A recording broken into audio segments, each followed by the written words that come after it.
where the mind is without fear and the head is held high, where knowledge is free.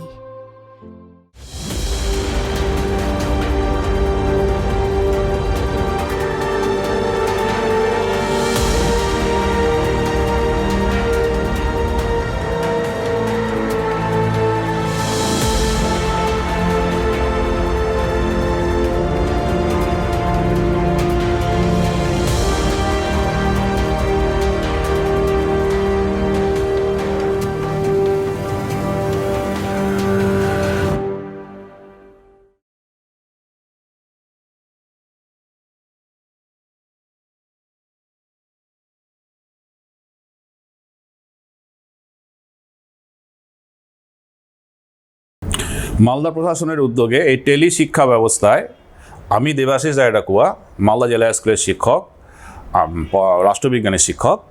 আমি আজকে তোমাদের class 12-এর cold ওয়ারে যে second যেটা chapter রয়েছে, এর আগের ক্লাসে আমি প্রথম, তৃতীয় এবং থার্ড ফেজ পর্যন্ত পড়িয়েছি কোল্ড ওয়ারের। আজকে আমি ফোর্থ ফেজ থেকে শুরু করব।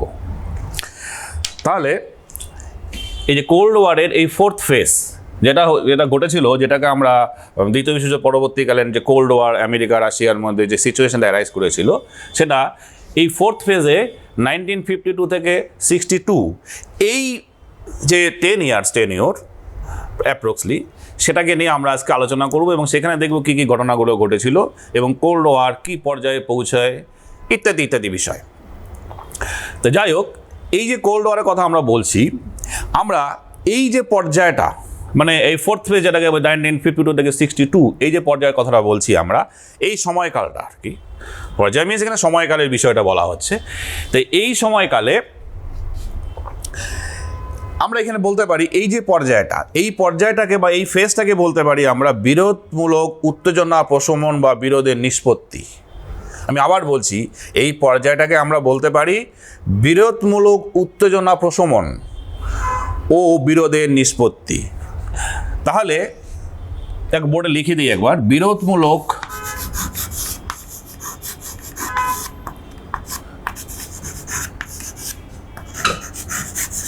উত্তেজনা প্রশমন ও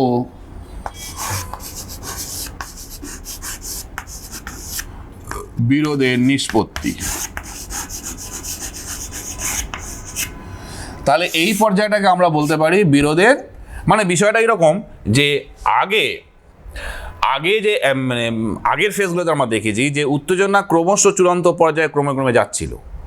তাহলে এই যে ফেজটাতে এসে দেখা গেল যে দুটো দেশই, বিশেষ করে আমেরিকা রাশিয়া, সোভিয়েত ইউনিয়ন আর কি যেটাকে বলা হয়, যে তারা যে দুজনের মধ্যে একটা টেনশনটা চলছিল, উত্তেজনা, যেটাকে কোল্ড ওয়ারকে আরও বেশি তীব্রতর করছিল বা একটা যুদ্ধ মতো অবস্থা নিয়ে যাচ্ছিল, সেই পর্যায়ে বিরোধমূলক যে দুই দেশের মধ্যে সম্পর্কগুলো রয়েছে, যা উত্তেজনা রয়েছে, যেটাকে বলবো আমরা, সেটাকে মিনিমাইজ করার চেষ্টা বা সেই উত্তেজনাটাকে থামানোর চেষ্টা করার একটা পরিকল্পনা করা হচ্ছে, বা যত বিরোধ রয়েছে রাশিয়া আমেরিকা বিভিন্ন বিষয় নিয়ে, সেগুলোকে একটা নির্দিষ্ট সমাধানের দিকে এগিয়ে যাওয়া। এই ফেজে আমরা মূলত এই বিষয়টা আমরা দেখতে পারবো।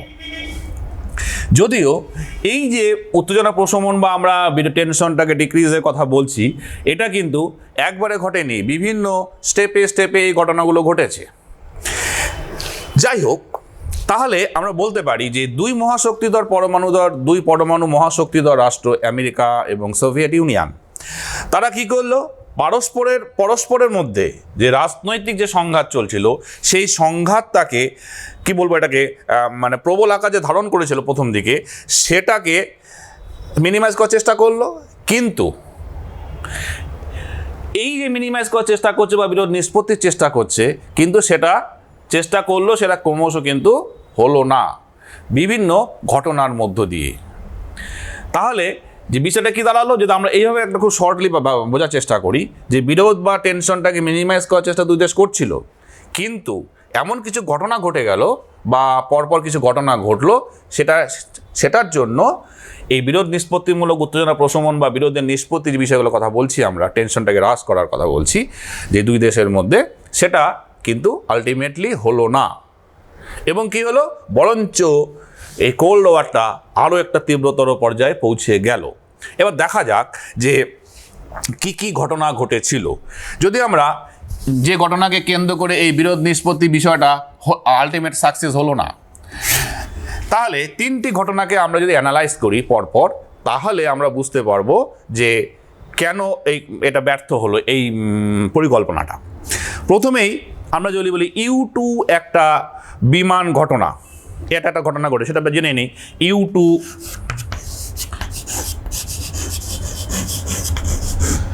U2 বিমান ঘটনা, এই একটা ঘটনা ঘটেছিল। এই ঘটনাটা কি, আমি যদি সংক্ষেপে আমরা এটাকে আলোচনা করি, তাহলে দেখো এই যে U2 বিমান, এটা হচ্ছে একটা গোয়েন্দা যুদ্ধ বিমানের মতো, যেটা আমেরিকার। তাহলে কি হলো, এই U2 বিমানকে নিয়ে একটা প্রবলেম অ্যারাইজ করলো। কীরকম প্রবলেম, যে এই যে আগে যেটা বললাম বিরোধ নিষ্পত্তি উত্তেজনা প্রশমনের জন্য আলাপ আলোচনা পর্যায়ে চলছিল, এই আলাপ আলোচনা পর্যায়ে রাশিয়া এবং বা আমরা সোভিয়েত ইউনিয়নও বলতে পারি, এই সোভিয়েত ইউনিয়ন বা আমেরিকার মধ্যে বিভিন্ন বিষয়ে বিভিন্ন প্রবলেম নিয়ে আলোচনা চলছিল, বিভিন্ন স্টেপ বাই স্টেপ। এবার এইরকম একটা আলোচনা চলছিল বার্লিন সমস্যা স্থায়ী সমাধানের জন্য। সেখানে দুই দেশ শীর্ষ নেতারা বা শীর্ষ লিডারশিপরা তারা বসেছেন বৈঠকে, বৈঠক চলছে। ইন দ্য মিন টাইম কী করলো আমেরিকা U2 বিমান রাশিয়ায় প্রেরণ করলো, সোভিয়েত ইউনিয়নে প্রেরণ করলো। এই যেহেতু একটু আগে বললাম এটা একটা গোয়েন্দা বিমান, এই গোয়েন্দা বিমান রাশিয়ায় বা সোভিয়েত ইউনিয়নে প্রেরণ করলো, আমেরিকা প্রেরণ করলো। দেখো এদিকে কিন্তু আবার আলোচনা চলছিল বিভিন্ন সমস্যার সমাধানের জন্য, তখন চলছিল বিশেষ করে বার্লিন সমস্যা নিয়ে। তাহলে এই যে U2 বিমানটা একটা গোয়েন্দা বিমান এবং সিক্রেট সার্ভিসের বিমান আমেরিকা, এই বিমানটা গুপ্তচর বিমান যেটাকে বলতে পারি আমরা, এই গুপ্তচর বিমানটা রাশিয়ায় বা সোভিয়েত ইউনিয়নে প্রবেশ করলো। কেন প্রবেশ করলো, কারণ হচ্ছে যে রাশিয়া বা সোভিয়েত ইউনিয়নে বিভিন্ন খোঁজ খবর নেওয়ার জন্য। এই যে ঘটনা, এই যে আমেরিকা প্রেরণ করলো ওই সময়টাতেই রাশিয়া কিন্তু বা সোভিয়েত ইউনিয়ন সেটা কিন্তু মেনে নিল না। তারা কি করলো, সঙ্গে সঙ্গে এই বিমানটাকে তারা ধ্বংস করে দিল, বা যেটাকে বলা হয় গুলি করে যেটাকে নিচে নামিয়ে আনা, বা সেটাকে আলটিমেট সেটাকে ডিস্ট্রয় করে দেওয়া। তা এই যে তখন রাশিয়া তাহলে এটাকে U2 বিমানটাকে নামিয়ে নিল বা এটাকে ধ্বংস করে দিল। আলটিমেটলি এই যে বৈঠকগুলো ভেস্তে গেল বা বৈঠকগুলো বন্ধ হয়ে গেল, মানে যে প্রক্রিয়াটা চলছিল বিরোধ নিষ্পত্তিমূলক সমাধানের, সেটা কিন্তু একটা বাধা পেয়ে গেল। ফলস্বরূপ কী দাঁড়ালো, যে দুই শক্তির মধ্যে আবার উভয়ের মধ্যে আবার একটা টেনশন শুরু হয়ে গেল। এই যে U2 বিমানের ঘটনাটা আমি বলছিলাম, এটা 1963-তে হয়েছে। 1963, এই 1963 সম্ভবত 4th মে মাসে হয়েছিল, 4th মে। এই 4th মে এই তারিখে এই বিমানটাকে পাঠায় এবং গুপ্তচর বিমান সেটাকে ধ্বংস করে দেয় আলটিমেট আমেরিকা বা সোভিয়েত ইউনিয়ন। ফলে এই যে ঘটনাটার পরিপ্রেক্ষিতে আমাদের সমাধানের যে রাস্তাগুলো, যেটা দুই দেশের মধ্যে বৈঠক, সেটা ব্যর্থ হয়ে গেল এবং আলটিমেট আবার সেই পুনরায় কোল্ড ওয়ারের মতো একটা পরিস্থিতি তৈরি হয়ে গেল। এবার যদি আমি আরেকটা ঘটনার পরিপ্রেক্ষিতে আসি, সেটা হচ্ছে কঙ্গোকে নিয়ে একটা সমস্যা অ্যারাইজ করলো।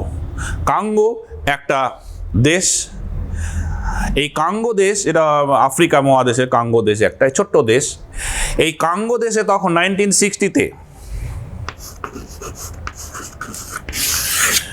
এই কঙ্গো দেশে কি হচ্ছিল, কঙ্গো দেশে যে মানে USSR মানে সোভিয়েত ইউনিয়ন এবং রাশিয়া এই কঙ্গোর একটা প্রবলেম নিয়ে দুই দেশ কোনো জড়িয়ে পড়ে, তাদের মানে দুই দেশে ইন্টারফেয়ার করে এবং আলটিমেট তারা কোল্ড ওয়ারে পরিণত। আমরা দেখি নেই এই কঙ্গো সমস্যাটা কি।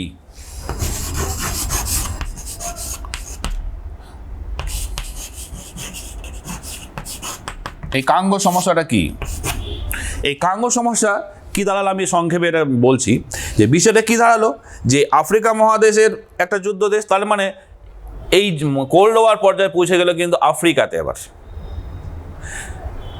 তাহলে কাঙ্গোতে কি হলো, এই কাঙ্গোটা মনে রাখবে, কাঙ্গোটাকে আগে দখল করে আগে ছিল বেলজিয়ামের অধীনে। এই বেলজিয়াম পরবর্তীকালে কাঙ্গো অধিকার ছেড়ে দেয় বা কাঙ্গো থেকে চলে যায়, তারা কাঙ্গো শাসন আর করবে না, এরকম একটা বেরিয়ে যায়। এবার কি হলো, কাঙ্গো থেকে যখন বেলজিয়াম চলে গেল, এবার কাঙ্গো শাসনভার কে গ্রহণ করবে, কাঙ্গোতে কে আসবে, শাসন ক্ষমতায় কে আসবে, এটা নিয়ে দুটো জাতিগোষ্ঠীর মধ্যে একটা গৃহযুদ্ধ শুরু হলো, যেটাকে আমরা সিভিল ওয়ারও বলছি, মানে কে ক্ষমতায় আসবে। এবার যদি আমরা দেখে নেই যে এই ক্ষমতায় কে আসবে, তার মানে এখানে দুটো গোষ্ঠী দ্বারা হলো। একটা গোষ্ঠী ছিল সর্বোচ্চ শক্তিশালী গোষ্ঠী, এই যে তার লিডার ছিল লুবাম্বা, প্যাট্রিস লুবাম্বা। এই প্যাট্রিস লুবাম্বা। তাহলে আমরা দেখতে পাচ্ছি কাঙ্গো সমস্যাতে যে দুটো গোষ্ঠী কাঙ্গো থেকে শাসনভারকে গ্রহণ করবে, সেই নিয়ে দুটো গোষ্ঠী তৈরি হলো। তার মধ্যে একটা গোষ্ঠী লিডার ছিল যে প্যাট্রিস লুবাম্বা। এই লুবাম্বা অনেকটা কমিউনিস্টপন্থী। ন্যাচারালি এটা সোভিয়েত রাশিয়া একে সাপোর্ট করবে খুব স্বাভাবিকভাবেই, কারণ কমিউনিস্টপন্থীদেরকে সাহায্য করে রাশিয়া বা সোভিয়েত ইউনিয়ন। এবার এই প্যাট্রিস লুবাম্বা যেহেতু কঙ্গোতে সেই সময় খুব জনপ্রিয় বলতে পারি আমরা, বা একটা ভালো লিডিং পজিশনে গিয়েছিল, তার জনসমর্থন প্রচুর ছিল, তার মানে আলটিমেট লুবাম্বা ক্ষমতায় পৌঁছয়। আদার্স যে বিরোধী গোষ্ঠীগুলো আছে তারা কিন্তু পিছিয়ে যায় এবং তারা আলটিমেট লুবাম্বা তাদেরকে দেশ থেকে বের করে দেয়, এরকম একটা সিচুয়েশন অ্যারাইজ করে। তাহলে এই প্যাট্রিস লুবাম্বাকে এরপরে এই যে যখনই কমিউনিস্ট পার্টির শাসন, মানে লুবাম্বা যেহেতু কমিউনিস্টপন্থী, এই কমিউনিস্টপন্থী শাসন যেহেতু কঙ্গোয় প্রতিষ্ঠিত হলো, সেটা কিন্তু আমেরিকা সেটাকে মেনে নিতে পারলো না। মনে আমেরিকা যেহেতু কমিউনিস্ট বিরোধী, তারা কমিউনিস্ট বিরোধী বলে এটা প্যাট্রিস লুবাম্বাকে মেনে নিতে চাইলো না। তারা কি করলো, আমেরিকা কি করলো, তাদের গোপন সংস্থা আছে সিআইএ, যেটাকে আমরা বলছি সেন্ট্রাল ইনভেস্টিগেশন ইন্টেলিজেন্সি, সিআইএ। অনেক সময় কিন্তু প্রশ্ন দেয়, আমেরিকার গোয়েন্দা সংস্থা এটা, যেমন ভারতবর্ষে আছে সেরকম আমেরিকার গোয়েন্দা সংস্থা সেন্ট্রাল ইন্টেলিজেন্স এজেন্সি, যেমন ভারতবর্ষের ক্ষেত্রে বলা হয়। আর প্রত্যেক দেশেই থাকে রিসার্চ অ্যানালাইসিস উইংস।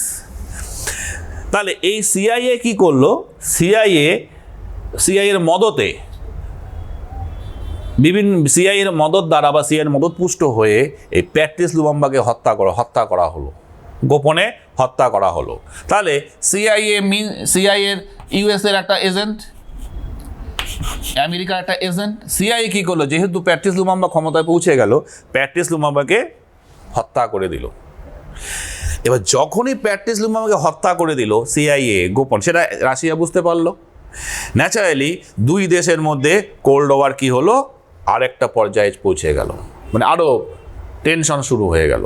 তাহলে এটা একটা ঘটনা গেল। ইউএস-2 বিমানের পরে কঙ্গো সমস্যা নিয়ে একটা ঘটনা ঘটলো, যেটা এই যে বিরোধমূলক নিষ্পত্তি প্রশমনকে কিন্তু আর হতে দিল না বা সেটাকে ব্যর্থ করে দিল। আরেকটা ঘটনা ইম্পর্টেন্ট, সেটা বলছি আমি। এই প্যাট্রিস লুবাম্বার ঘটনা গেল কঙ্গোকে নিয়ে। এবার পরবর্তীকালে কিউবাকে নিয়ে একটা বড় সমস্যা তৈরি হয়। এই কিউবা সমস্যাটা কিন্তু তোমাদের কাছে খুব ইম্পর্টেন্ট, কারণ এখান থেকে অনেক ছোট প্রশ্ন এখানে আসে। তাহলে কিউবার মিসাইল ক্রাইসিস বলা হয়, বা কিউবার সমস্যাও বলতে পারি আমরা, হ্যাঁ, বা মিসাইল ক্রাইসিস। এই মূলত মিসাইলকে কেন্দ্র করে সমস্যাটা তৈরি হয়। মিসাইল একটা ক্ষেপণাস্ত্র, মিসাইল একটা অত্যাধুনিক ক্ষেপণাস্ত্র। এই অত্যাধুনিক ক্ষেপণাস্ত্রকে নিয়ে কিউবাতে একটা সমস্যা তৈরি হয়। কি সমস্যা সেটা আমরা দেখে নিই একবার। তাহলে একইভাবে একই রকমভাবে সে কাঙ্গোর মতোই কিউবাতে যদি আমরা শাসন ক্ষমতার দিকটা একটু দেখে নেই, শাসন ক্ষমতায় আমরা দেখব যে কিউবা একটা ল্যাটিন আমেরিকার দেশ। কিউবা ল্যাটিন আমেরিকার দেশ। এই ল্যাটিন আমেরিকার দেশটা কিন্তু আমেরিকার অনেকটা কাছাকাছি বলতে পারো। তা এই কিউবাতে কি হলো, কিউবাতে যখন শাসন তার আগে ছিল, কিউবাতে একজন শাসক ছিলেন, তার নাম হচ্ছে বাতিস্তা। এই বাতিস্তা সরকার ছিলেন, কিউবা ছিলেন বাতিস্তা সরকার প্রথমে, যেখান থেকে আমরা আলোচনা করছি। এই বাতিস্তা সরকার ছিলেন স্বৈরাচারী সরকার, স্বৈরাচারী শাসক। কিউবা স্বৈরাচারী শাসক আমরা বলতে পারি। এই স্বৈরাচারী শাসক ছিলেন বাতিস্তা, যারা কিউবার রাজত্ব করছিলেন। এই বাতিস্তার বিরুদ্ধে সেখানকার জনমত, তার স্বৈরাচারীর বিরুদ্ধে সেখানকার জনমত বা বিপ্লব শুরু করে যে বাতিস্তা সরকারকে সরানোর জন্য। এই বাতিস্তা সরকার সরানোর জন্য কমিউনিস্টপন্থী নেতা ফিদেল কাস্ত্রো, ওর নামটা শুনে থাকবে, ফিদেল কাস্ত্রো।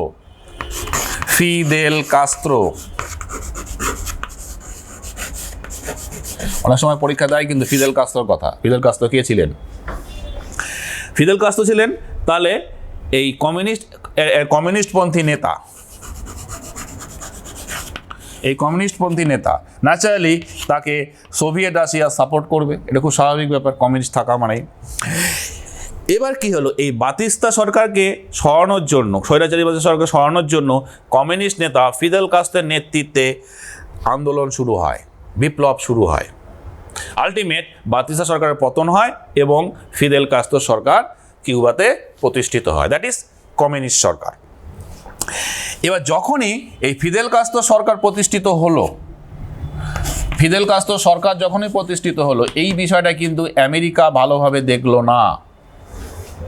আমেরিকা এই ফিদেল কাস্ত্রো সরকারের বিষয়টাকে খুব ভালো নজরে দেখলো না, কারণ জানে এর পিছনে রয়েছে রাশিয়া বা সোভিয়েত ইউনিয়ন, বা আমরা ইউএসএসআরও বলতে পারি, United state of Soviet Russia. তাহলে এই ফিদেল কাস্ত্রো সরকারকে কিন্তু কখনোই আমেরিকা মেনে নিল না, বা তারা এইটা নিয়েই রাশিয়া এবং আমেরিকার মধ্যে একটা চাপা টেনশন শুরু হলো। এই ব্যাপারটা আরও তীব্র পর্যায়ে পৌঁছলো কখন, যখন আমেরিকা কিছু পরিকল্পনা গ্রহণ করলো। এবার আমেরিকা কি করলো, কিউবার সঙ্গে সব রকম বিজনেস ডিল স্টপ করে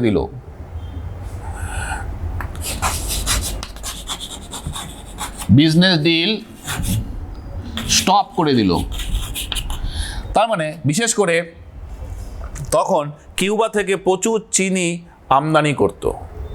এছাড়াও অন্য যে বিজনেস ব্যবসা বাণিজ্য হতো, সেই ব্যবসা বাণিজ্যগুলো আমেরিকা কিউবার সঙ্গে বন্ধ করে দিল। তাহলে এই যে বন্ধ করে দিল, কেন বন্ধ করে দিল? তার কারণ হচ্ছে যাতে কিউবার অর্থনীতিটা ভেঙে যায়।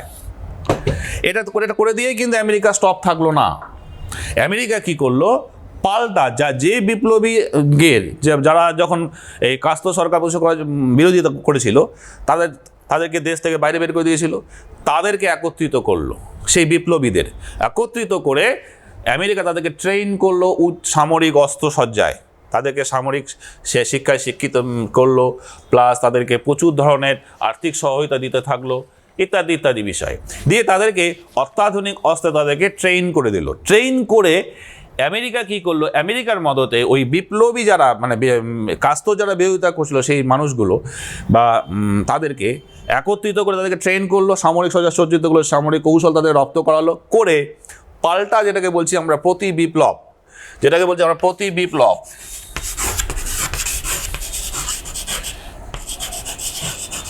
এই প্রতি বিপ্লব ঘটানোর জন্য তাদেরকে কি করলো, পুনরায় কিউবায় প্রেরণ করলো, যাতে কাস্ত্রোকে তারা সরায়। কাস্ত্রোর এগেনস্টে আবার বিপ্লব করে তার বিরোধী গোষ্ঠী। তাহলে এই যে এরকম একটা সিচুয়েশন তৈরি হলো। এখন দেখো যে এই প্রতি বিপ্লব আলটিমেট কাস্ত্রো সেটাকে প্রতিহত করে, মানে পেরে উঠতে পারে না ফিদেল কাস্ত্রোর সঙ্গে। এবার কি করলো, এবার এই যে অবস্থাটা, বিপ্লব হলো, বিপ্লব থেমে গেল, বিপ্লবকে প্রতিহত করলো পিছনে আমেরিকার মদতে, এই পর্যন্ত ঠিক আছে। এবার রাশিয়া বা সোভিয়েত ইউনিয়ন কি করলো, যে কিউবা সিকিউরিটির জন্যে, এবার তাদের ভয় ছিল যে আমেরিকা যদি কিউবাকে আক্রমণ করে দেয়, যেহেতু একটা প্রতিবিপ্লব ঘটালো বিপ্লবী ট্রেন করে, এবার ডিরেক্ট যদি আক্রমণ করে, সেই সিকিউরিটির জন্য রাশিয়া কি করলো, রাশিয়া বা সোভিয়েত ইউনিয়ন, রাশিয়া কি করলো, এক মানে মিসাইল ভর্তি একটি জাহাজ, মানে মাঝারি পাল্লার মিসাইল, আমরা বলতে পারি মাঝারি পাল্লার missile, middle age missile, middle age missile ভর্তি এক জাহাজপূর্ণ জাহাজ তারা কিউবায় প্রেরণ করলো, সমুদ্রপথে প্রেরণ করলো। এই ব্যাপারটা যখনই আমেরিকা জানতে পারলো যে রাশিয়া ফিদেল কাস্ত্রোকে সাপোর্ট করার জন্য তারা মিসাইল ভর্তি পাঠা প্রেরণ করেছে, সেই অবস্থাটাতে তখনকার প্রেসিডেন্ট জন কেনেডি তিনি এই মিসাইল ভর্তি জাহাজ থেকে আটকানোর জন্য তিনি যুদ্ধ জাহাজ পাঠিয়ে দিলেন সমুদ্রের মধ্যে। আলটিমেট এই মিসাইল ভর্তি জাহাজটাকে আটকে দিল, চারিপাশে যুদ্ধ জাহাজ ঘিরে ফেললো। এই যে ঘিরে ফেললো যুদ্ধ জাহাজ, মানে এখানে এক প্রকার যুদ্ধ অবস্থা তৈরি হয়ে গেল। এবার দেখো, যদি আমরা এই জায়গাটাতে লক্ষ্য করি যে রাশিয়ার মিসাইল ভর্তি জাহাজটাকে যখন আটকে দিল, রাশিয়া বা সোভিয়েত ইউনিয়ন ভাবছে যে কিউবাকে আক্রমণ করার জন্য আবার আমেরিকা ভাবছে, আমেরিকা শঙ্কিত হয়ে পড়লো যে যদি কিউবাকে তারা ক্ষেপণাস্ত্রর একটা কেন্দ্র গড়ে তোলে এই ক্ষেপণাস্ত্র যেহেতু পাঠাচ্ছে মিসাইল, ন্যাচারালি আমেরিকার সেফটি সিকিউরিটির একটা প্রশ্ন দাঁড়িয়ে যাবে। ফলে এটাকে প্রতিহত করতে হবে এবং আলটিমেট এটা প্রায় 15 দিন ধরে এই অবস্থাটা যুদ্ধ অবস্থা চলে। এই 15 দিন ধরে যুদ্ধ অবস্থা চলে এবং আলটিমেট এটা সলিউশন হয় যে তখনকার রাশিয়ার প্রেসিডেন্ট ক্রুশেভ এবং জন কেনেডি দুজনেই তখন গোপন বার্তায় একটা কথাবার্তা তাদের হয় এবং আলটিমেট একটা সলিউশন হয়। যে কি সলিউশন দাঁড়ালো তাহলে, যে আলটিমেট তখন সোভিয়েত ইউনিয়ন সেই জাহাজ ফেরত নেয় এবং কতগুলো শর্ত আরোপ করা হয়। সোভিয়েত ইউনিয়ন শর্ত দেয় যে আমেরিকা যাতে কখনোই কিউবাকে আক্রমণ না করে, সেই শর্ত আমেরিকা মেনে নেয়। কারণ আমেরিকা মেনে নেয় এই কারণেই যে যদি তারা কিউবাতে মিসাইল পাঠিয়ে দেয়, যুদ্ধ শুরু হয়ে যাওয়ার মতো পরিস্থিতি, তাহলে আলটিমেট আমেরিকা সিকিউরিটির প্রশ্ন দাঁড়াবে, কারণ দুটোই পরমাণু শক্তিধর রাষ্ট্র। যাই হোক, এই যে প্রবলেমটা অ্যারাইজ করলো সেটা কিন্তু কোল্ড ওয়ার নিষ্পত্তির দিকে গেল না, সেটা কিন্তু আলটিমেট একটা আরও তীব্র পর্যায়ে চলে গেল, সে আগের মতো অবস্থায় ফিরিয়ে চলে এলো। এবার দেখো, এই যে বিষয়টা আমরা এতক্ষণ ধরে আলোচনা করলাম, মোটামুটি এই তিনটা কিউবা, US2, তারপরে কঙ্গো সমস্যা, এই সমস্যাগুলো কিন্তু বিরোধ নিষ্পত্তিকে কখনোই মানে এগিয়ে নিয়ে গেল না, উল্টো বরঞ্চ কোল্ড ওয়ারটা আরও বেশি একটা তীব্রতর পর্যায়ে পৌঁছে গেল বা পৌঁছে যাওয়ার মতো অবস্থায় হলো। তাহলে এই যে বিষয়টা দাঁড়ালো, এখান থেকে কিন্তু যদি আমরা একটা ছোট্ট কনক্লুশন দিকে যাই, তাহলে কি দেখবো এই পর্যায়ে, যে দেখবো যে পারমাণবিক শক্তিধর যে দুই পারমাণবিক শক্তি রাষ্ট্রের মধ্যে যে কোল্ড ওয়ারটা পজিশনটা চলছিল, এই কোল্ড ওয়ারটা কখনোই কিন্তু মানে কোল্ড ওয়ারটা চলছে হুমকি পাল্টা হুমকি এরকম একটা পর্যায়ে চলছিল। কিন্তু এই যে মানে আমেরিকা হুমকি দিচ্ছে, রাশিয়া হুমকি দিচ্ছে, এরকম পাল্টা নীতি পাল্টাইয়ে চলছিল, কিন্তু কখনোই যুদ্ধর পর্যায়ে পৌঁছায় নেই, কিন্তু যুদ্ধ মতো অবস্থায় ছিল বা যুদ্ধ অবস্থা এটাকে বলতে পারি আমরা। তো এই অবস্থাটা ক্রমশ কন্টিনিউ হলো বা চলছে। তাহলে আমরা এইখান থেকে এই ফেজের মোটামুটি 3টা ঘটনার অ্যানালাইসিস বেসিসে আমরা দেখলাম যে বিরোধ নিষ্পত্তিমূলক কিন্তু এই উত্তেজনা প্রশমনটা হলো না, বা আলটিমেট কোল্ড ওয়ার আবার শুরু হলো। এবার যদি আমরা পরের পিরিয়ডটাতে আসি, পরের পিরিয়ড মিনস হচ্ছে যে আমরা এখানে একটা বলতে পারি যে এই যে 1962 থেকে বলছে, 1962 থেকে 1973 এই যে সময়কালটাকে আমরা বলি দেতাত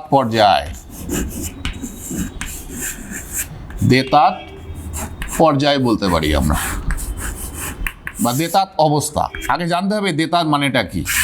এই দেতাত অবস্থা বলতে পারি বা দেতাত পর্যায়েও বলতে পারি। এবার এই দেতাত কথাটার মানে কি বা দেতাত বিষয়টা কি সেটা আমরা একটু দেখে নেই।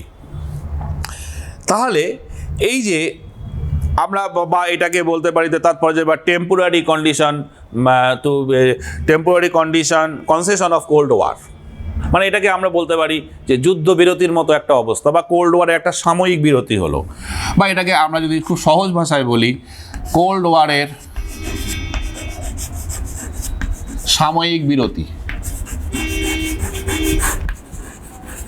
সাময়িক বিরতি মানে কোল্ড ওয়ার একটা এই ফেজটাতে দেখা যায় কোল্ড ওয়ার 62 পর থেকে 73 পর্যন্ত এই সময়কালটাতে কোল্ড ওয়ার একটা স্টপ হয়ে যায় বা একটা বিরতির পর্যায়ে পৌঁছে যায়। এবার তার আগে আমরা দেখি নেই দেতাত পর্যায়ে বা দেতাত ইয়েতে কী কী, দেতার মানেটা কি, দেতাত কথার অর্থটা কি, তাহলে আমরা ব্যাপারটা আমাদের কাছে আরও পরিষ্কার হবে এবং কী কী দেতাত এই সময়টাতে কী কী স্টেপ গ্রহণ করা হলো দুই সম্পর্ক উন্নতির ক্ষেত্রে। প্রথমে যদি আমরা বলি যে রাশিয়া এবং আমেরিকার মধ্যে বা সোভিয়েত ইউনিয়ন বা আমেরিকার মধ্যে যে পারস্পরিক যে দ্বন্দ্ব চলছিল বা যেটাকে আমরা কোল্ড ওয়ার বলছি, এই পারস্পরিক দ্বন্দ্বের পরিবর্তে তারা কি চাইলো, পরস্পরের সহযোগিতার মাধ্যমে, মানে পরস্পরকে সহযোগিতা করবে, এর মাধ্যমে বা এই সম্পর্কের মাধ্যমে উন্নতি ঘটানোর জন্য সচেষ্ট হলো। তাহলে ইউএসএ এবং ইউএসএসআর কি চাইলো, দুজনেই দুটো মহাশক্তিধর রাষ্ট্রই চাইলো পরস্পরের সম্পর্কের উন্নতি, যেটা আমরা এর আগে দেখতে পেলাম যে সহাবস্থানের কথা যেটা বলছিলাম আমরা, যে ইউএসএসআর বা রাশিয়া, সোভিয়েত ইউনিয়ন এবং আমেরিকা দু দেশই কি চাইলো, যে পারস্পরিক সম্পর্কের মানে পারস্পরিক দ্বন্দ্বের পরিবর্তে সম্পর্কের উন্নতি সাধন করে পারস্পরিক সহায়তার মাধ্যমে সম্পর্ক একটা স্থাপন করা, বন্ধুত্বপূর্ণ সম্পর্ক স্থাপনে এই রাশিয়া এবং আমেরিকা উদ্যোগী হলো। তাহলে এই যেটা ঘটেছিল এই সময়কালটাতে, যেটাকে আমরা দেতাত পর্যায়ে বলছি, তাহলে যে আমরা যদি এইভাবে ব্যাপারটাকে ইকুয়েশন করে দেখি যে দেতাত ইকুয়াল টু ইউএসএ এবং ইউএসএসআর বা সোভিয়েত রাশিয়ার বন্ধুত্বপূর্ণ সম্পর্ক,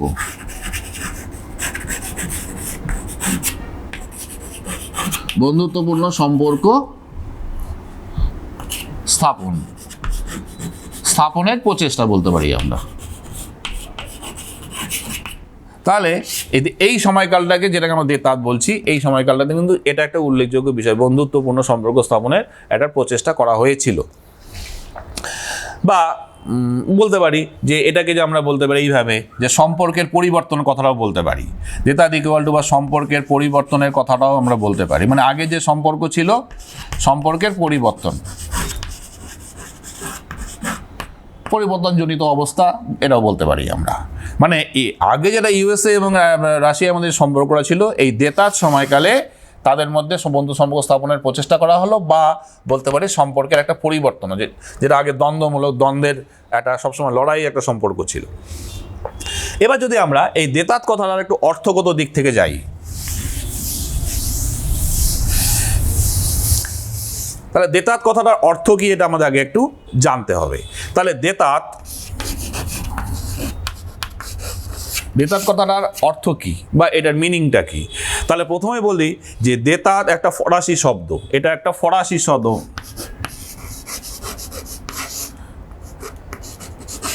এই ফরাসি শব্দ। তাহলে দেতাত কথাটার অর্থ হলো পরস্পরের প্রতি আত্মবিশ্বাসমূলক সম্পর্ককে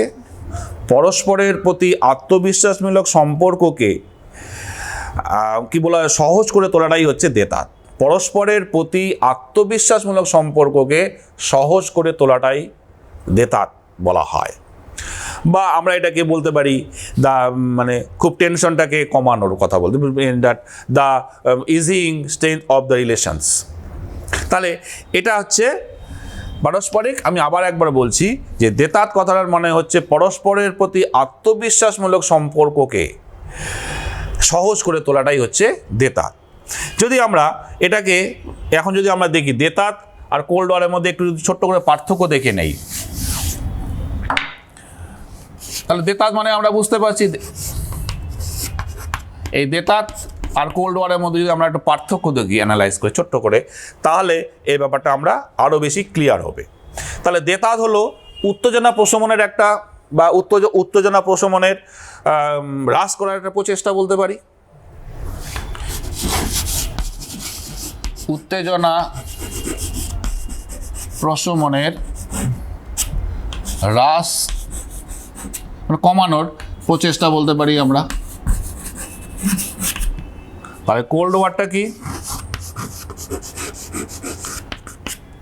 যদি আমরা উত্তেজনা প্রশমনের মানে উত্তেজনাটা কি করা হচ্ছে, হ্রাস করা হচ্ছে, তার মানে উত্তেজনার এটাকে আমরা এইভাবে বলতে পারি a conscious of deliberate reduction of the tension, এই কথাটা আমরা বলতে পারি। মানে টেনশনটাকে ডেলিভারেটলি কমানো হচ্ছে, রিডিউস করা হচ্ছে, এটা হচ্ছে দেতাত। আর কোল্ড ওয়ারটা কী হবে? তাহলে কোল্ড ওয়ারটা আমরা বলতে পারি যে উত্তেজনাকে আরও আপেক্ষিকভাবে উচ্চ স্তরে পৌঁছানো। উত্তেজনাকে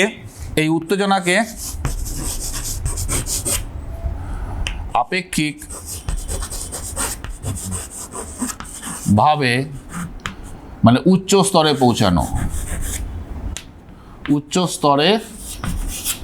পৌঁছানো, এটাকে আমরা বলতে পারি স্বেচ্ছাকৃতভাবে বলতে পারি, মানে নিজেই ডেলিভারেটলি নিজেই এটাকে ইচ্ছাকৃত করে আরও উচ্চ স্তরের টেনশনটাকে পাঠানো হচ্ছে। তার মানে যদি এটাকে আমরা আরও সহজ করে বলি যে এই টেনশনটাকে একটা রিডিউস করার চেষ্টা বলা হচ্ছে, আর আরেকটা টেনশনটাকে কী করা হচ্ছে, আরও বেশি বাড়ানোর চেষ্টা করা হচ্ছে। তাহলে এই কোল্ড ওয়ার এবং দেতাতের মধ্যে এটা হচ্ছে একটা ছোট্ট পার্থক্য বা ডেফিনেশনগত পার্থক্য আমরা বলতে পারি। এবার যদি আমরা এটাকে মানে যেমন অন্য অন্য আন্তর্জাতিক বিশেষজ্ঞদের কথা যাই, এবং অনেকে বিভিন্ন কথা বলেছেন, তবে এক্ষেত্রে যদি আমরা এই ছোট্ট করে অ্যানালাইসিসের বেসিসে যে আমরা বলতে পারি যে দেতাত হচ্ছে একটা, তাহলে দেতাত হচ্ছে একটা প্রক্রিয়া। দেতাত হচ্ছে একটা প্রক্রিয়া যেটা কোনো স্থায়ী সমাধান নয়। মানে দেতাত মানে যে সব কিছু মিটে গেলো সেটা নয়। দেতাত হচ্ছে একটা প্রক্রিয়া, যেটা কোনো স্থায়ী সমাধান নয়। এ প্রসেস, এর বলতে এটা process, not a temporary achievement. It is as a process, not a permanent achievement. মানে এটা একটা প্রক্রিয়া, কিন্তু এটা কখনোই এটা পার্মানেন্ট অ্যাচিভমেন্ট নয়। তাহলে এই মোটামুটি এই জায়গাটা ক্লিয়ার যে দেতাত আর কোল্ড ওয়ার বা বোঝা গেল দেতাত কথাটা মানে আমরা বুঝতে পারলাম। এবার যে আমরা দেখা যায় এই সময় তাহলে কি দেতাতের যে বিভিন্ন বিষয়গুলো কি ব্যবস্থা অবলম্বন করা হয়েছিল, এর জন্য প্র্যাকটিক্যালি কি ব্যবস্থা অবলম্বন করা হয়েছিল। তাহলে এই দেতাত পর্যায়ে, যে পর্যায়ের কথা আমরা বারবার বলছি, এই পর্যায়ে কি করা বিভিন্ন নেতৃত্ব মানে উভয় পারমাণবিক শক্তিধর নেতৃত্বরা কি করছিল, যে তারা পারস্পরিক আলোচনার মাধ্যমে বিভিন্ন সমস্যা সমাধানে উদ্যোগী হয়েছিল। প্রথম দিকে হয়েছিল, যেটা আমরা এর আগের ফোর্থ ফেজে একটু বলছিলাম, সেটা কিন্তু মাঝখানে টেনশনে যে কিউবা ইউএস মিটে আবার স্টোরি হলো, আবার এই দেতাত পর্যায়ে এসে কিন্তু এটা মোটামুটি আবার সেই পর্যায়ে চলে গেল যে টেনশনগুলোকে কমাতে হবে বন্ধুত্বপূর্ণ সম্পর্কের মাধ্যমে। এই জন্য দুই পারমাণবিক শক্তিধরের রাষ্ট্রনেতারা পারস্পরিক আলোচনার মাধ্যমে বিভিন্ন বৈঠকের মাধ্যমে তারা বিভিন্ন রকম সমস্যার সমাধানের প্রচেষ্টা এগিয়ে যায়। তা আমরা কয়েকটা দেখে নেই কী সমস্যার সমাধান সেই পর্যায়ে হয়েছিল। যদি আমরা প্রথমে একটা দেখি যে 1965 ভারত পাক যুদ্ধ হয়, India Pakistan, Bharat versus Pakistan, Bharat versus পাকিস্তানের যুদ্ধ হয়। এই ভারত পাকিস্তানের যেটা ইন্ডো পাক ওয়ার বলা হয়, এই ইন্ডো পাক ওয়ারের সমাধান হয় রাশিয়ার মধ্যস্থতায়, সোভিয়েত ইউনিয়নের মধ্যস্থতায় তাশখন্ড চুক্তির মাধ্যমে। যেটা রাশিয়া বা সোভিয়েত ইউনিয়নের মধ্যস্থতা করে এবং তাশখন্ড চুক্তির মাধ্যমে ভারত পাকিস্তানের যুদ্ধের একটা সুষ্ঠু সমাধান করে। এটা একটা উল্লেখযোগ্য মধ্যস্থতা আমরা বলতে পারি এই দেতাত পর্যায়ে। আবার যদি আমরা দেখি এই সময় কি হলো, আর একটা ইম্পর্ট্যান্ট পার্ট ঘটলো, যেটা হচ্ছে যে দুই পারমাণবিক শক্তিধর রাষ্ট্র সচেষ্ট ছিল কি তাদের পারমাণবিক অস্ত্রের নিরস্ত্রীকরণ, মানে পারমাণবিক অস্ত্র প্রসার বন্ধ করা জন্য দুই দেশে চুক্তিবদ্ধ হয়। তার মানে কি হয়, আমি ব্যাপারটা আবার একটু ক্লিয়ার করে বলার চেষ্টা করি। এই যে 1963-তে আণবিক অস্ত্রের পরীক্ষা দুই দেশই স্বীকৃত যে তারা বন্ধ করবে, যে পারমাণবিক অস্ত্র তারা দুই দেশই এক্সপেরিমেন্টটা বন্ধ করে দেবে। তারপরে কি হয়, 1968-এ এনপিটি, এটা কিন্তু পরীক্ষা অনেক সময় এনপিটি ফুল ফর্ম কি, এনপিটির ফুল ফর্ম নিউক্লিয়ার নন প্রলিফিকেশন ট্রিটি, নিউক্লিয়ার নন প্রলিফিকেশন ট্রিটি। এটার মূল বিষয়টা কি ছিল, যে পারমাণবিক অস্ত্র, যে পারমাণবিক অস্ত্রগুলো যেটা একটুকে বললাম, পারমাণবিক অস্ত্র প্রসার বা পারমাণবিক অস্ত্র পরীক্ষা কেউ করবে না, পারমাণবিক অস্ত্র কেউ ব্যবহার করবে না, এই বিষয়ে এনপিটি চুক্তি স্বাক্ষরিত হয়, নন প্রলিফিকেশন, নিউক্লিয়ার নন প্রলিফিকেশন ট্রিটি। এটা পরীক্ষা খুব দেওয়া হয় কিন্তু তোমাদের, এটা 1968-এ হয়। এটা একটা ঘটনা ঘটে এনপিটি। তারপরে যেমন হয় 1972-তে SL2, SL1, 1962-তে SL1 এই চুক্তি স্বাক্ষরিত হয়, স্যাটেলাইট। এটা কিন্তু পরীক্ষায় খুব দেওয়া হয়।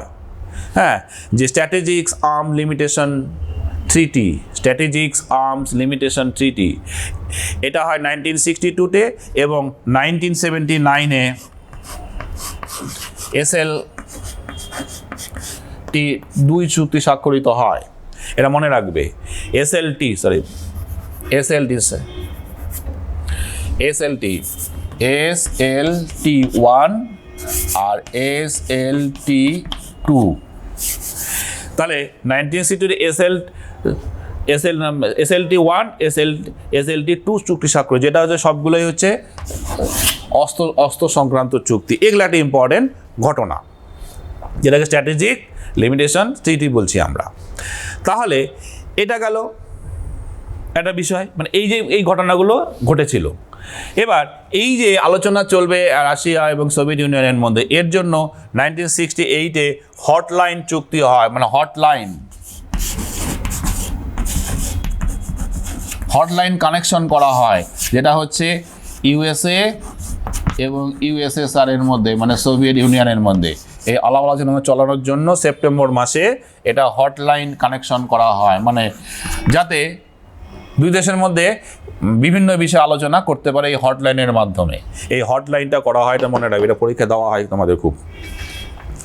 তাহলে এই যে বিষয়টা গেল, কতগুলো ঘটনা এই ফেজে দেতাত পর্যায়ে এইগুলো ঘটেছিল, যে এগুলোর মধ্যস্থতায় মানে দুই দেশ চুক্তি হয়, পারমাণবিক অস্ত্র নিয়ে এনটিপি, নন প্রলিফিকেশন ট্রিটি, এগুলো হওয়ার ফলে তখন একটা স্থিতাবস্থা আসে। এছাড়াও দুই দেশের পারস্পরিক সম্পর্কের জন্য, পারস্পরিক সম্পর্কের বা পারস্পরিক সহযোগিতার ভিত্তিতে এগ্রিকালচার, কৃষি, বাণিজ্য, তারপরে তোমরা বলতে পারি আমরা পরিবেশ সংক্রান্ত প্রযুক্তি বিষয় আদান প্রদান, সমুদ্র সম্পদ আহরণ নিয়ে, হ্যাঁ, সংস্কৃতি প্রভৃতি বিষয় নিয়ে বিভিন্ন চুক্তি সম্পাদিত হয়। তাহলে এটা গেল মোটামুটি একটা দেতাত পর্যায়ের যুদ্ধবিরতির সময় এগুলো সলিউশন হয়েছিল। এছাড়াও ওরা বিভিন্ন সমস্যার সমাধানের জন্য আবার পুনরায় আলোচনায় বসে। এবার যদি আমি আসি পরবর্তী, যেটা লাস্ট ফেজ আমরা বলি, ফিফথ ফেজ।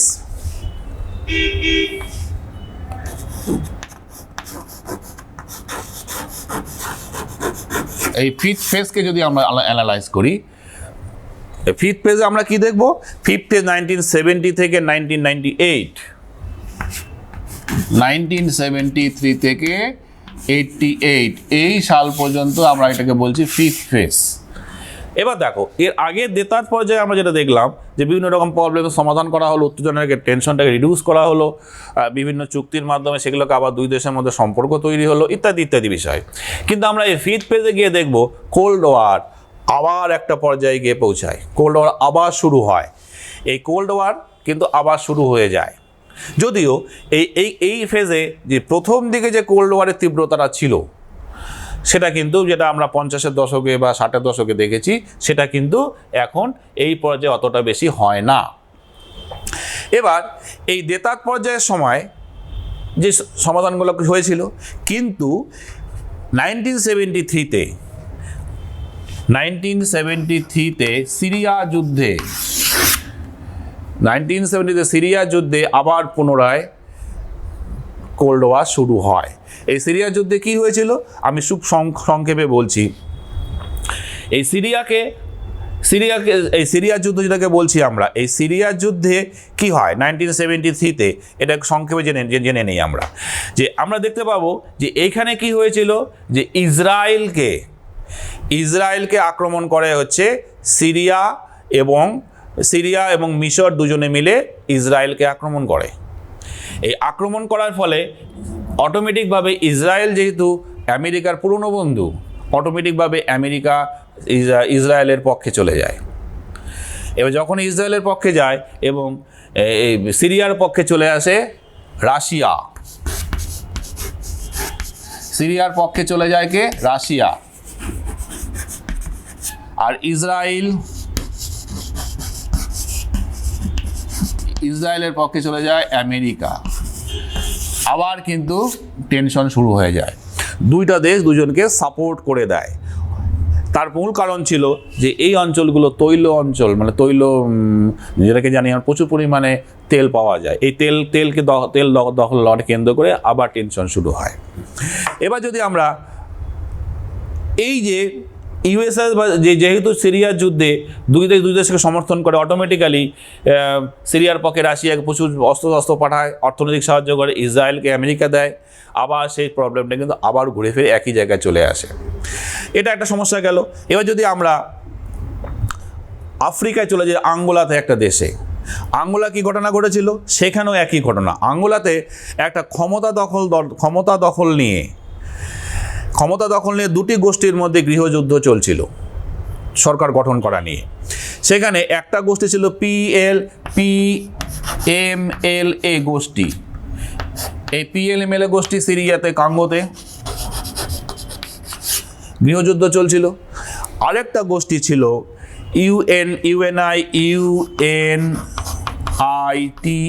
এই দুটো গোষ্ঠীর মধ্যে গৃহযুদ্ধ চলছিল। তাহলে এই দুটো গোষ্ঠীর মধ্যে গৃহযুদ্ধ যখন চলে, তখন এই PMLA-কে সাপোর্ট করে হচ্ছে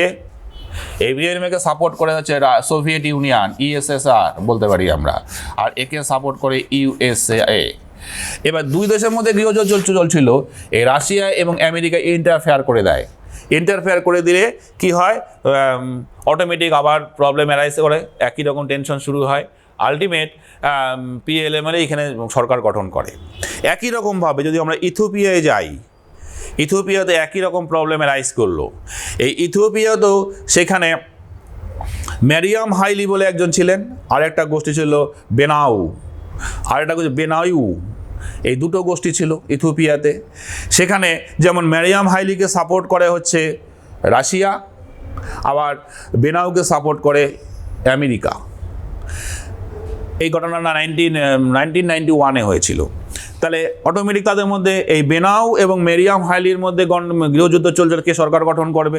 সেখানেও কিন্তু আমেরিকা দুজনকে সাপোর্ট করার ফলে আলটিমেটলি সেখানেও কিন্তু একই প্রবলেম অ্যারাইজ করে।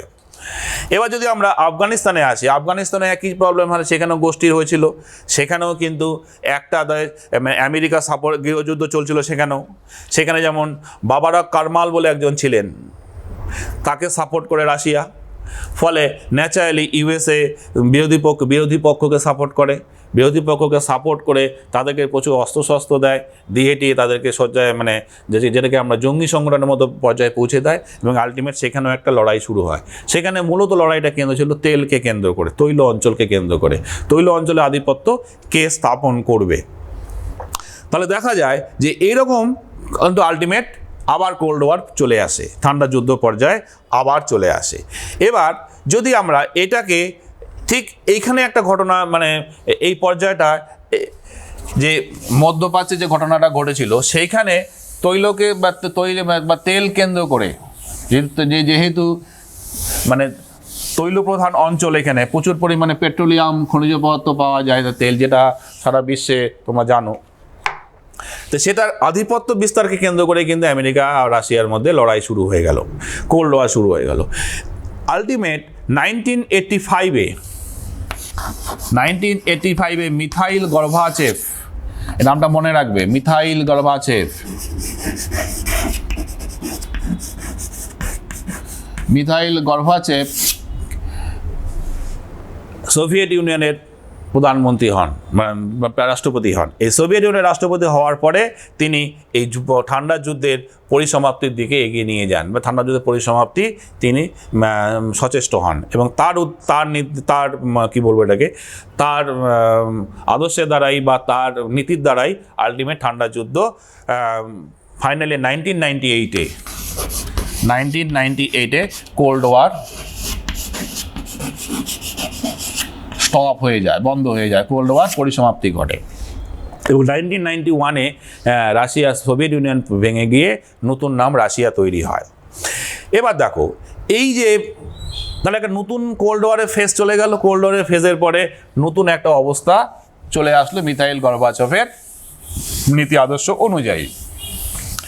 এবার দেখো, এই যে যখন আসছে পরবর্তীকালে মিখাইল গর্বাচেভের পরে যে রাশিয়ার প্রধানমন্ত্রী হন, রাশিয়ার প্রাইম মিনিস্টার হন হচ্ছে ব্রেজনেভ বলে একজন, তিনি রাশিয়ার প্রাইম মিনিস্টার হন বা প্রেসিডেন্ট হন। এই ব্রেজনেভ কী করে, যে নতুন করে মিখাইল গর্বাচেভের নীতিগুলোকে অনুসরণ করে তিনি দুটো ইম্পর্টেন্ট জিনিস ঘোষণা করেন। একটাকে বলছি আমরা পৈরেস্তিকা, আর একটাকে বলছি গ্লাসনস্ট। এই সংক্ষেপে জেনে নেই এই পৈরেস্তিকা কী এবং গ্লাসনস্ট কী। মানে রাশিয়া তার নিজস্ব রিফর্ম শুরু করলো। তো এবার পৈরেস্তিকাতে কী দেখা গেল, পৈরেস্তিকা কথাটার মানে হচ্ছে পৈরেস্তিকা,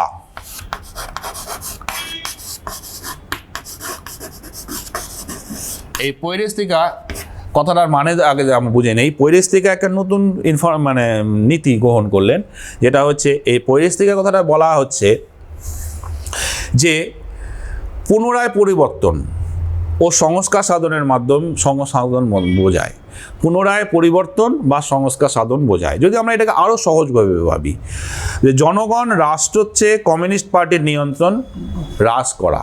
মানে আগে কি ছিল, রাশিয়ায় এই কমিউনিস্ট পার্টির নিয়ন্ত্রণটা খুব বেশি ছিল জনগণের উপর, সরকারের উপর। এই পৈরেস্তিকা নীতির মাধ্যমে জনগণের উপরে কমিউনিস্ট শাসনের যে আগে যে নিয়ন্ত্রণ করার ক্ষমতা, সেটাকে কমানোর প্রচেষ্টা করা হলো। তার ফলে কি হলো, নতুন আইনসভা তৈরি করা হলো, নতুন আইনসভা গঠন করা হবে, জনগণের নির্বাচনের মাধ্যমে সরকার গঠন হবে, কমিউনিস্ট বাদ দিয়ে যে কেউ নির্বাচিত হতে পারে। এই পৈরেস্তিকা নীতির মাধ্যমে রাশিয়া নতুন রিফর্ম শুরু করলো, যেটাকে বলছি পরিবর্তনের সংস্কার সাধন। মূল কথা হচ্ছে যে তাহলে কমিউনিস্ট যে নিয়ন্ত্রণ, কমিউনিস্ট নিয়ন্ত্রণ হ্রাস করা। এই কমিউনিস্ট আর কথা জনগণের উপর করবে, সরকারের উপর কমিউনিস্ট নিয়ন্ত্রণটা খুব বেশি ছিল আগে। হ্যাঁ, এই কমিউনিস্ট নিয়ন্ত্রণটাকে এই পৈরেস্তিকার নীতির মাধ্যমে সেটাকে কম করা হলো। ফলে কি হলো, নতুন আইনসভা তৈরি করা হবে, নতুনভাবে নির্বাচন করা হবে। হ্যাঁ, যেখানে কমিউনিস্ট বাদ দিয়ে যে কেউ সেখানে নির্বাচিত হতে পারে। এই নীতিগুলো গ্রহণ করা হলো, যেটা আগে ছিল না। আগে কমিউনিস্ট নিয়ন্ত্রণটা খুব কঠোর ছিল। আর এটা হচ্ছে গ্লাসনস্ট।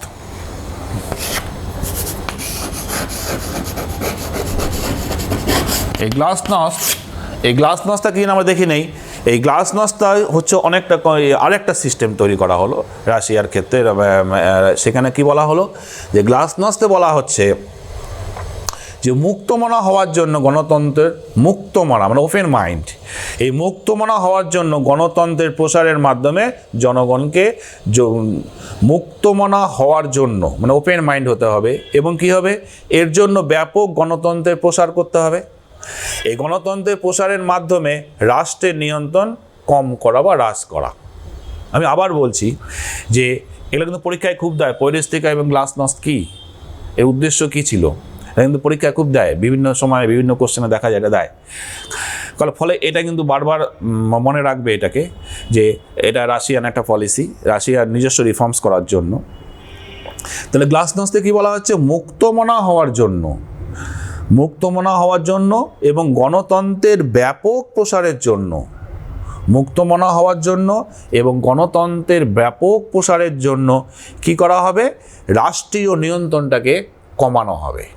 বা হ্রাস করা হবে। তার মানে আগে যখন রাষ্ট্রের নিয়ন্ত্রণটা খুব বেশি ছিল জনগণের উপর, ফলে জনগণ বিভিন্ন সময় বিভিন্ন রকমভাবে কথা বলতে পারতো না, কমিউনিস্ট পার্টির শাসন বা রাষ্ট্রের নিয়ন্ত্রণ এতটাই কঠোর ছিল। এবার কি হলো, গ্লাসনোস্টের মাধ্যমে গণতন্ত্রকে ওপেন করা হলো, প্রত্যেককে যেটাকে স্বাধীনতা দেওয়া হলো, যে কেউ স্বাধীনভাবে কথা বলতে পারবে, মানে রাষ্ট্র ওপেন মাইন্ড হবে আর কি। এবং গণতন্ত্রকে খুব বেশি, তোমরা জানো গণতন্ত্র মানে জনগণের শাসন, জনগণের মতামতের মূল্য সেখানে বেশি দেওয়া, সেটাই গণতন্ত্র। এটাকে প্রতিষ্ঠিত করার জন্য প্রচেষ্টা চালানো হলো। তার মানে আলটিমেট যে রাষ্ট্রের নিয়ন্ত্রণটাকে কমানো হলো। আমরা দেখতে পারবো এখানে সমালোচনার অধিকারকে স্বীকৃতি দেওয়া হলো, যেটা আগে ছিল না। এটা গেল গ্লাসনোস্ট এবং পৈরেস্তিকা সম্পর্কে আমি বলে দিলাম। পরীক্ষা কিন্তু এখানে দেয়, খুব এটা দেয়। এবার কি হলো, তার মানে রাশিয়া পুরো গণতন্ত্রীকরণের মাধ্যমে, পুরো গণতন্ত্রিক এই গ্লাসনোস্ট বা পৈরেস্তিকাকে অবলম্বন করে পুরো ইয়ের মাধ্যমে কি করা হলো, যে গণতন্ত্রকে একটা মানে গণতন্ত্রীকরণের মধ্য দিয়ে সমাজতন্ত্রের যে আদর্শ, অ্যাকচুয়ালি রাশিয়া তো সমাজতন্ত্র কান্ট্রি, এই গণতন্ত্রের প্রতিষ্ঠার মাধ্যমে সমাজতন্ত্রের আদর্শটাকে পুনঃপ্রতিষ্ঠাতা করতে চাইল। আবার ধরো মানে এই যে রাশিয়া এই পলিসিগুলো অ্যাডাপ্ট করলো, এই গ্লাসনোস্ট পৈরেস্তিকা, হ্যাঁ, এইটার জন্য কেউ কেউ মনে করেন এই পৈরেস্তিকা গ্লাসনোস্ট হচ্ছে কোল্ড ওয়ারে শেষ হওয়ার কারণ। আবার কেউ মনে করে যে কোল্ড ওয়ার অবসান হয়েছে এই কারণে হয়েছে। আবার কেউ মনে করেন যে দুটো দেশই প্রচণ্ডভাবে বিধ্বস্ত অর্থনৈতিক দিক থেকে, হ্যাঁ, যে এরকম লড়াই করতে করতে, কোল্ড ওয়ার করতে করতে আলটিমেট দুটো দেশই বাধ্য হয় আস্তে আস্তে নিজেদেরকে গুটিয়ে নিতে। এত আর্থিক ক্ষতি, এত সামরিক ব্যয়, আমেরিকাও বিধ্বস্ত হয়ে গেছিলো, রাশিয়াও বিধ্বস্ত হয়ে গেছিলো, ফলে আলটিমেট তারা চাইছিল যে আস্তে আস্তে এই কোল্ড ওয়ার পজিশনটা স্টপ হোক বা টেনশনটা কমে যাক। এটা সাধারণভাবে বলা যেতে পারে। আবার কেউ মনে করছে রাশিয়া কোল্ড ওয়ার থেকে পিছিয়ে সরে এলো, কারণটা হচ্ছে এই গ্লাসনোস্ট এবং পৈরেস্তিকা যে নীতি অবলম্বন করার জন্য, গণতন্ত্রের পুনঃপ্রতিষ্ঠাতা ইত্যাদি করার জন্য। তাহলে মোটামুটিভাবে এই কোল্ড ওয়ারের ফেজগুলো আমরা আলোচনা করলাম। এবার যদি আমরা ছোট্ট করে দেখে নেই যে আর একটা প্রবলেম ছিল, যেটা হচ্ছে এতক্ষণ ধরে তো আমরা আলোচনা করলাম সোভিয়েত ইউনিয়ন আর রাশিয়ার প্রবলেম, টেনশন, কোল্ড ওয়ার। এইখানে কিন্তু আরেকটা জিনিস ছিল, যেটা হচ্ছে চীন সোভিয়েত ইউনিয়নের মধ্যে একটা কোল্ড ওয়ার ছিল। তাহলে যদি আমরা চীন সোভিয়েত, এই চীন সোভিয়েতের মধ্যেও কিন্তু কোল্ড ওয়ার ছিল।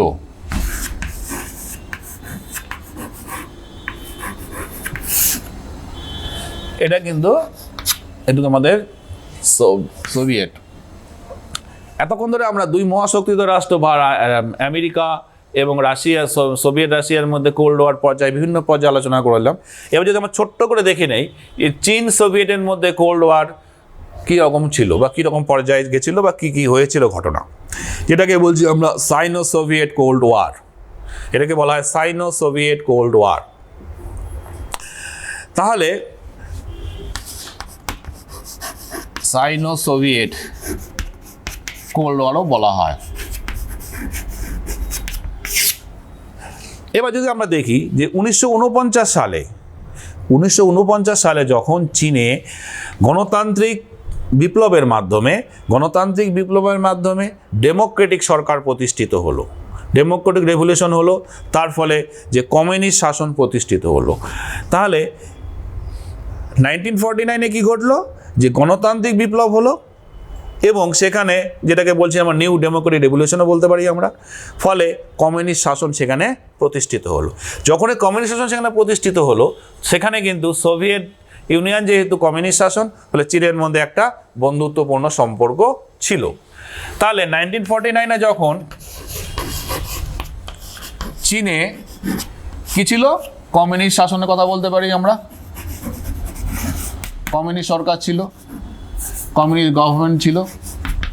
এই কমিউনিস্ট গভর্নমেন্ট প্রতিষ্ঠিত নিউ ডেমোক্রেটিক রেভলিউশনের ফলে এবার রাশিয়া কমিউনিস্ট কান্ট্রি, ন্যাচারালি তাদের মধ্যে খুব স্বাভাবিকভাবে বন্ধুত্ব হবেই। এটা ঠিক এই পর্যন্ত ঠিক ছিল। আমরা দেখতে পারি যে কোরিয়ার যুদ্ধে চীন ও সোভিয়েত ইউনিয়ন কিন্তু একসঙ্গে যোগদান করে যুদ্ধে। তার মানে এখানে চীন এবং সোভিয়েত ইউনিয়ন বন্ধুত্বপূর্ণ সম্পর্ক ছিল কোরিয়া যুদ্ধ পর্যন্ত আমরা দেখতে পেরেছি 1950-তে। 1950-তে কোরিয়া যুদ্ধে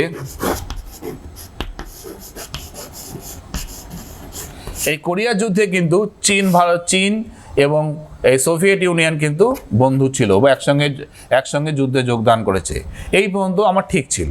এবার প্রবলেমটা অ্যারাইজ করলো কোন সময়, যে দেখা গেল যে 1956-এ, আমি এই পর্যন্ত সম্পর্কে একটু ভালো কথা বললাম যে সম্পর্ক তাদের মধ্যে ভালো ছিল 1950 পর্যন্ত।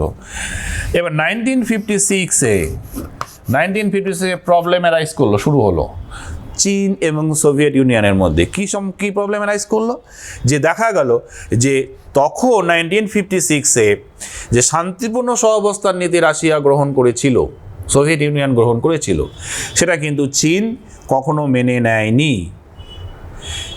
এই যে চীন মানসিকভাবে এই শান্তিপূর্ণ সহাবস্থান নীতিটা কিন্তু সোভিয়েত ইউনিয়নের মেনে নেয়নি, ফলে সেইখান থেকে কিন্তু শুরু হয় সাইনো সোভিয়েত কোল্ড ওয়ার বা চীন সোভিয়েত ইউনিয়নের মধ্যে একটা ঠান্ডা লড়াইয়ের বাতাবরণ। এবার যদি আমরা সংক্ষেপে দুই একটা পয়েন্ট দেখে নেই যে এর ফলে সোভিয়েত ইউনিয়ন এবং চীনের এই কোল্ড ওয়ারের ফলে কী কী ঘটনা ঘটেছিল, খুব সংক্ষেপে আমি দেখে নিচ্ছি। প্রথমে যে আমরা দেখি যে চীন কেন সোভিয়েত ইউনিয়নকে সম্পর্ক খারাপ হলো। প্রথম হচ্ছে পারমাণবিক অস্ত্র উৎপাদনের ক্ষেত্রে চীন অভিযোগ করে নিউক্লিয়ার ওয়েপেন্স আবিষ্কারের ক্ষেত্রে বা টেকনোলজি সহায়তার ক্ষেত্রে চীন অভিযোগ করে সোভিয়েত তাদেরকে সম্পূর্ণ রকম সহযোগিতা করেনি বা সহযোগিতা পায়নি। এইখান থেকে চীন আলটিমেট সোভিয়েত ইউনিয়ন থেকে বন্ধুত্ব থেকে সরে আসে। আরেকটা অভিযোগ করে কিউবা সংকটের সময় 1962-তে কিউবা সংকটের সময় দেখা যায়, কিউবা সংকটের সময়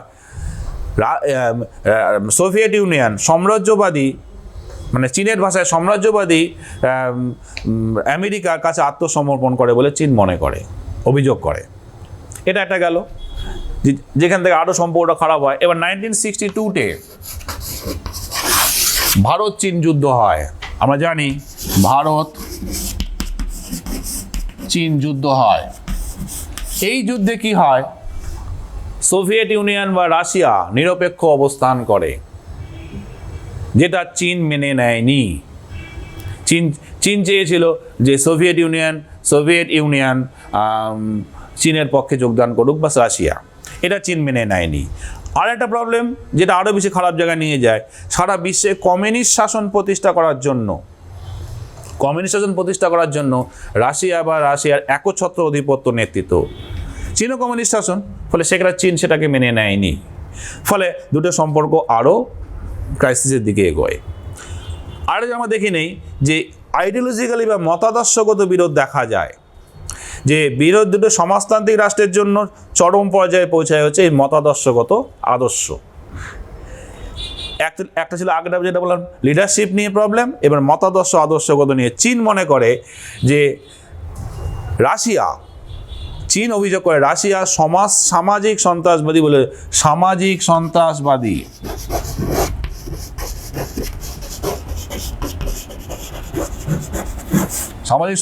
বলে অভিযোগ করে। কাকে? রাশিয়া চীন অভিযোগ করে রাশিয়া হচ্ছে একটা সামাজিক সন্ত্রাসবাদী দেশ। পাল্টা রাশিয়া অভিযোগ করে চীনের এগেনস্টে চীনকে শান্তিকামী নীতির বিরোধী বলে অভিযোগ করে। রাশিয়া অভিযোগ করে চীন শান্তিকামী নীতির বিরোধী। তাহলে দেখো এই পর্যায়ে এইগুলো ছোট ছোট ঘটনাগুলো চীন এবং সোভিয়েত ইউনিয়নের মধ্যে কি বলবো এটাকে একটা বিভেদ তৈরি করে দেয়।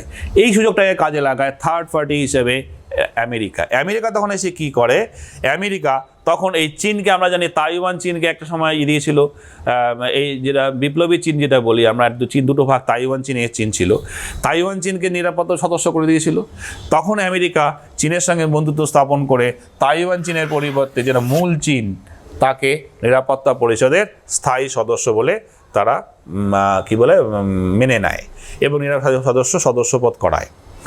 তাহলে এই যে বিষয়টা দেখা গেল যে আলটিমেট চীন কূটনৈতিকভাবে আমেরিকা চীনের সঙ্গে সম্পর্ক স্থাপন করলো। তাহলে মোটামুটিভাবে আমরা এই কতগুলো পয়েন্টের উপর সোভিয়েত ইউনিয়ন এবং চীনের একটা কোল্ড ওয়ার পর্যায়ে সেটা আমরা আলোচনা করলাম আজকে। তার আগে আমরা আলোচনা করলাম আমেরিকার আমেরিকার এবং ইউএসের মধ্যে কোল্ড ওয়ারের লাস্ট ফেজগুলো দেতার সহ এবং কীভাবে এটা কোল্ড ওয়ার স্টপ হয়ে গেল। ঠিক আছে, আজকে এই পর্যন্তই থাক। হ্যাঁ, যে এই পরের চ্যাপ্টার যেটা রয়েছে বাইপোলার, আমরা পরের নেক্সট পার্টে দেখবো যে এই রাজনীতি পর্যায়ে কোল্ড ওয়ার শেষ হয়ে গেল, এই রাজনীতি পর্যায়ে কিন্তু একটা অন্য পর্যায়ে গিয়ে যেটাকে বাইপোলারিজম বলা হয়। আমি পরের ক্লাসে এই বাইপোলার জন্য তোমাদের আলোচনা করব। ঠিক আছে।